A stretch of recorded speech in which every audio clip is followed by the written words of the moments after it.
welcome to another episode of Blam Truckers. I am Buse. I got it right this time. And I'm Bees. So welcome back, you Blam Truckers, here to Blam Trucker World. Coming to you live from the internets, the interwebs, the information superhighway. For those of you old enough to remember that. And for those of us too old, the information super slow way, because we always want it faster. Anyways, as we said before, we're testing out a new format, but for those of you who are new, welcome. We are just two friends from college who have remained good friends over the years and decided to do a podcast.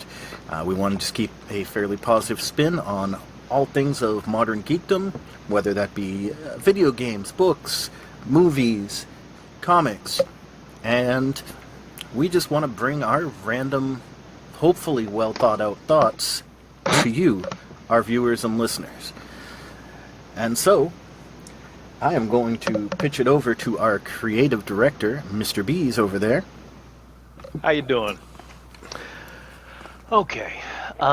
Turns out our City of Heroes video has gotten more hits out of our old long-form videos than any other video. So, except for, I think, our first one. So I wrote up a couple of topics. We just got a big patch this week. And I figured we'd talk about it a little bit. So a lot of what I focused on in that video was the pay-to-win vendor, P2W vendor. They've actually renamed that to the START vendor. And there's an acronym for START. I don't know what it is, but there's an acronym for START. So nothing actually changed inside the vendor. I think they added in a few more vanity pets.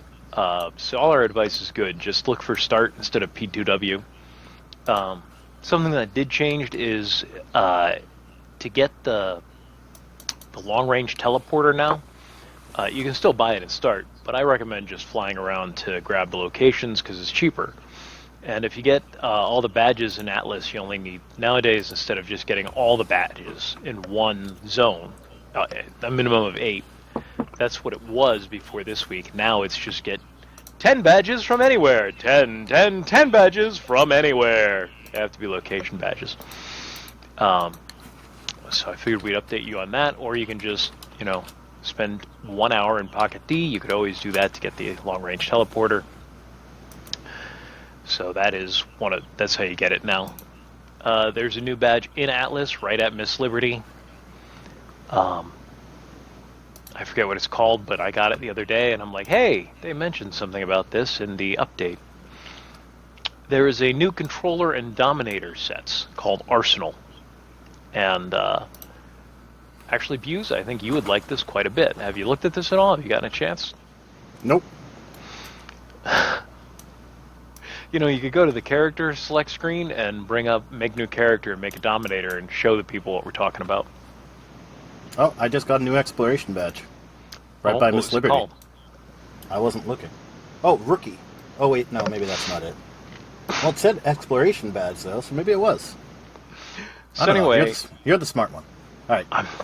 I'm the one who was playing right before this. I was running a farm over on Reunion. So, Arsenal and Old Lace. Let me bring up my game client, which you guys won't be able to see. You'll just see my ear facing the camera. So why can't we see yours? Because I'm sorry. My camera's not facing my screen? My camera's not facing my screen. Yeah, well, you're the tech genius. So Arsenal control, it's a pretty standard tech set. Not tech. It's a pretty good control set. Pretty standard. It's got a few differences. One, there's no immobilization in the set, which is kind of cool. They rely on sleep instead, which is... I don't know if you've used sleep in City of Heroes, but it's not nearly as good as it was in EverQuest, which is what they based the game off of.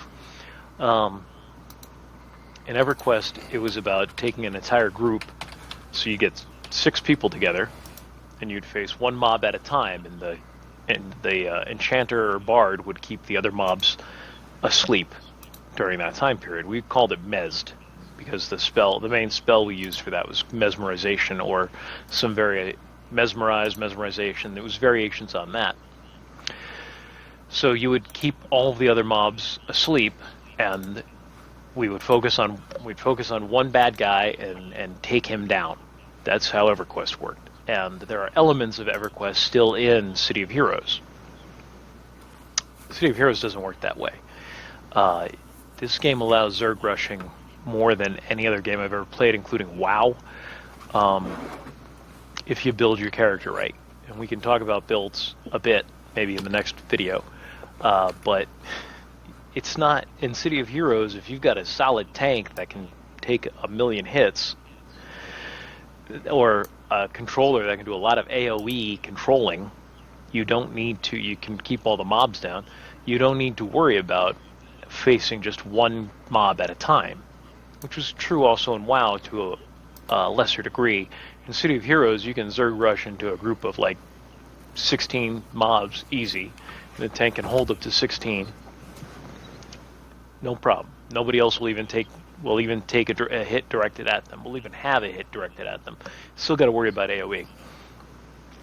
So there's Zerg rushing, and it's just much like Dungeons and Dragons. The game it has become is not the game it was built to be. Once you release a game to the players, they turn it into what they're going to play it in ways you never imagined, no matter how much you play test it.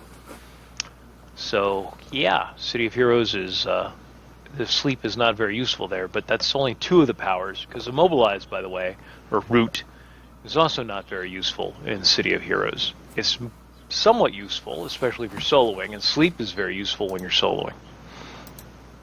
But I would skip those powers myself.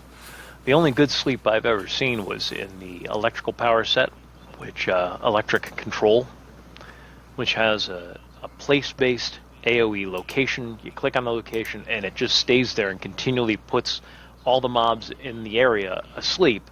So you hit them, and in a couple of seconds, they go back to sleep.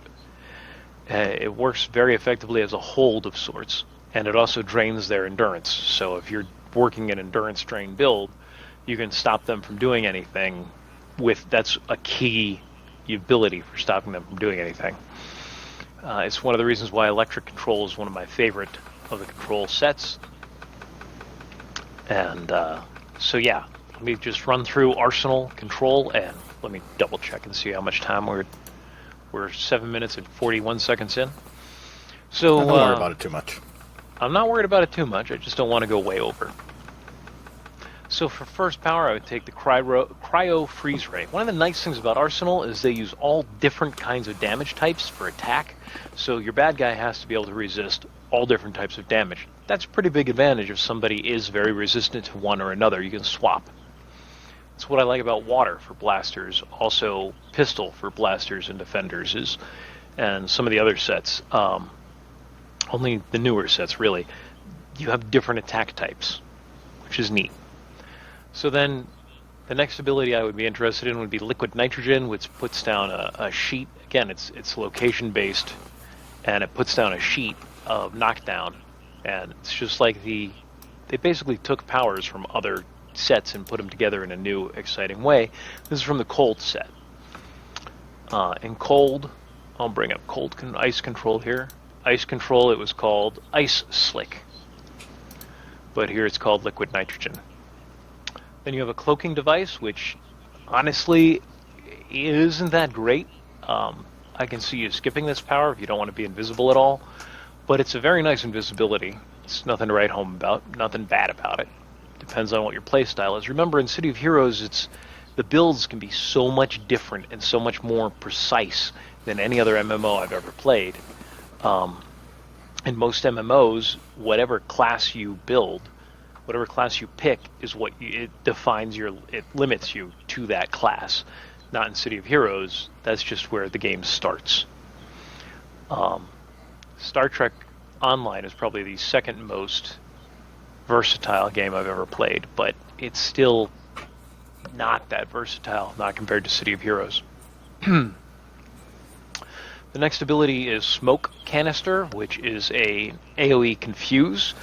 This puts it into a category with a Mass Confuse, and there's only a couple of... and Confuse, by the way, turns your enemies against each other. So you don't have to fight them, they fight each other. and they'll keep fighting each other even if you're doing damage to them, which is very nice. So Smoke Canister puts it in the same category as plant control, electric control, and mine control. So Arsenal is the only other control set that allows people to do mass confuse, which is pretty cool. Something to keep in mind if that's your playstyle.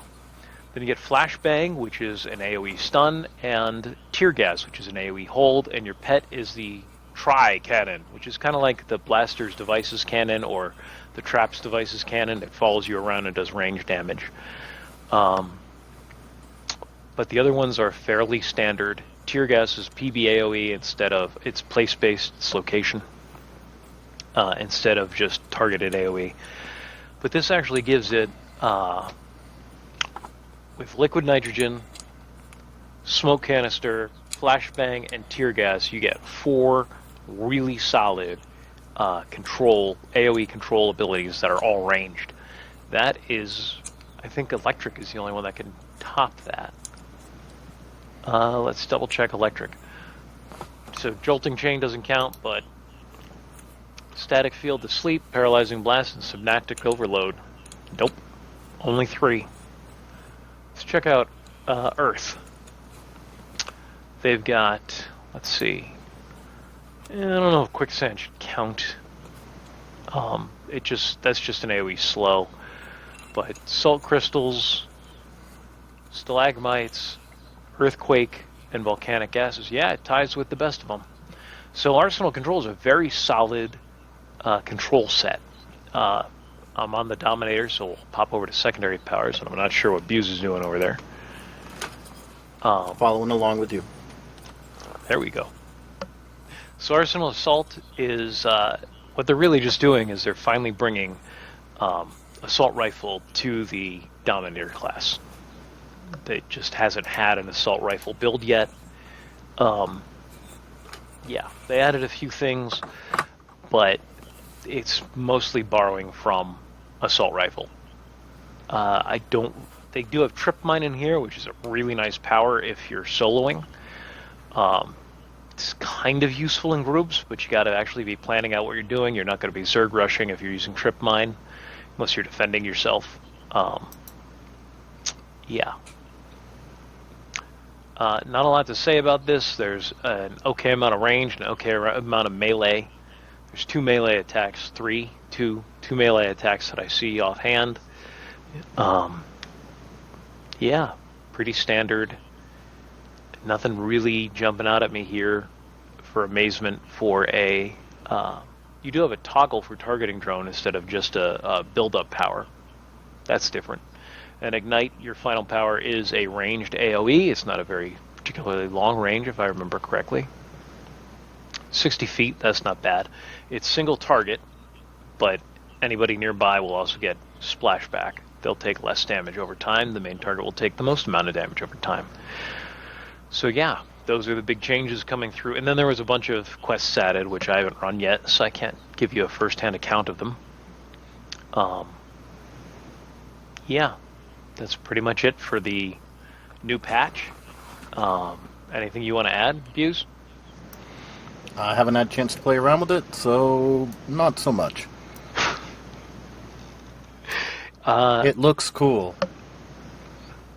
I think you would really enjoy the theme of Arsenal Control. Have you ever played a controller?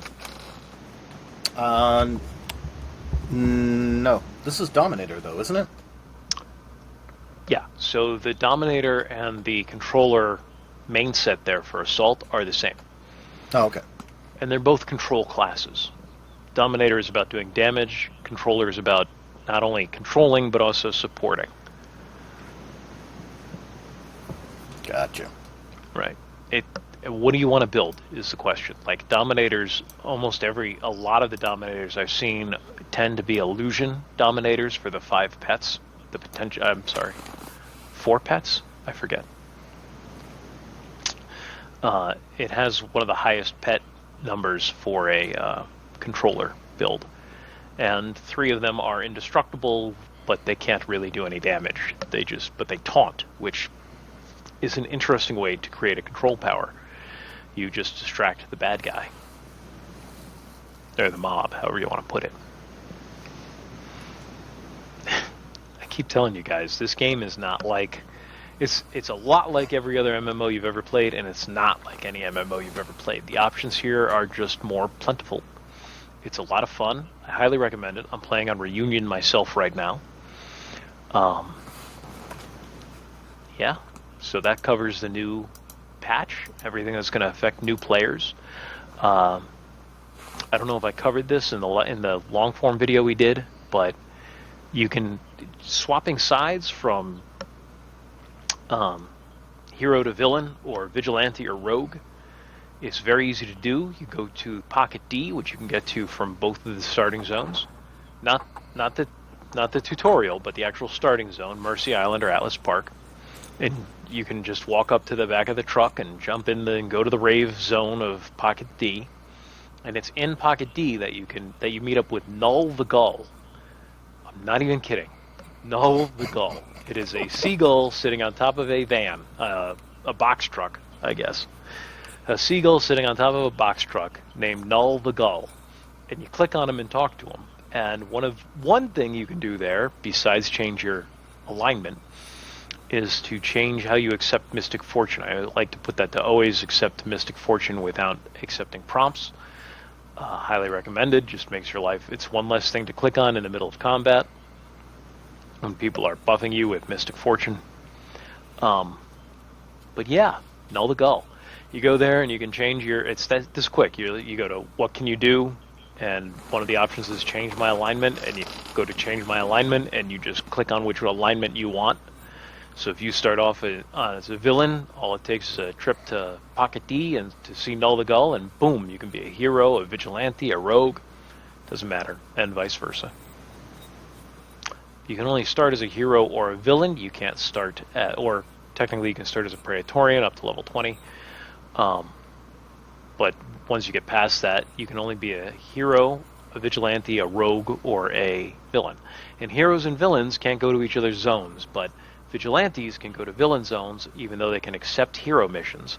And rogues can accept villain missions and go to hero zones. I highly recommend playing as a vigilante or a rogue, for the most part.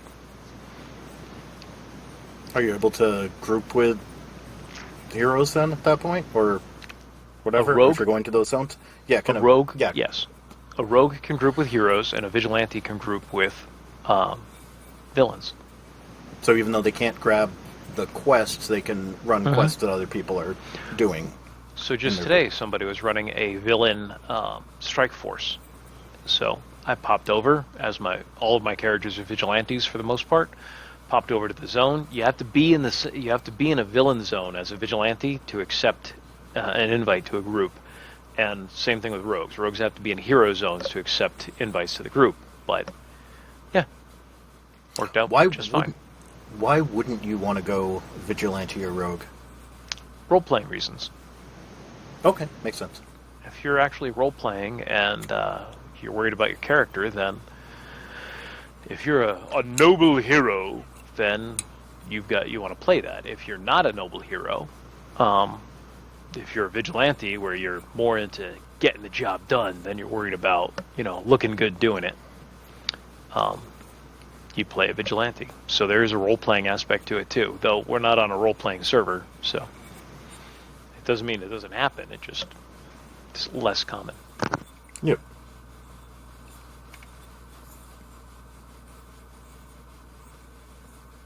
I believe Torchbearer is the role-playing server. I'm pretty sure. Okay. If you guys are looking for a role-playing experience. And role-playing servers are a lot of fun. I did it on WoW for a while. Yeah. We did it on City of Villains for a while. Yep. My first rock tank, but not my last. I had no idea how good Granite Armor was. I got the Prima Strategy Guide when this game first came out. Yep. Yeah. He was wrong? Just about everything. Yeah. Nice pictures in it, though. I think I still have it here in one of these boxes in my junk room. All right. that should pretty much wrap it up for us. Just an overview of the changes to City of Heroes, City of Villains this week on the... Oh, what is the name of the server? It's not Tequila. Homecoming server. So, the officially licensed City of Heroes. We're back, baby.